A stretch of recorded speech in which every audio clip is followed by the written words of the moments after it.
ఇంటి తెలుగు భక్తికి స్వాగతం. ఫిబ్రవరి 14, 2024 బుధవారం. శోభకృతనామ సంవత్సరం మాఘమాసం, ఉత్తరాయణం, శిశిర ఋతువు. సూర్యోదయం ఉదయం 6:41 సూర్యాస్తమయం ఉదయం 6:26 తిథి శుక్లపక్ష పంచమి మధ్యాహ్నం 12:10 వరకు. నక్షత్రము రేవతి ఉదయం 10:43 వరకు. దుర్ముహూర్తము ఉదయం 11:58 నుండి మధ్యాహ్నం 12:44 వరకు. వర్జ్యం ఈరోజు వర్జ్యం లేదు. అమృతకాలం ఉదయం 8:31 నుండి 10 గంటల వరకు.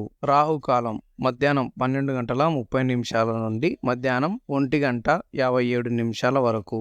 గుళిక కాలం ఉదయం 11:03 నుండి మధ్యాహ్నం 12:30 వరకు. యమగండం ఉదయం 8:10 నుండి ఉదయం 9:36 వరకు. ఈ వీడియో మీకు నచ్చినట్లయితే లైక్ చేయండి, షేర్ చేయండి. మరిన్ని భక్తి సమాచారం కోసం వైటీ తెలుగు భక్తి ఛానల్ని సబ్స్క్రైబ్ చేసుకోండి. ధన్యవాదాలు.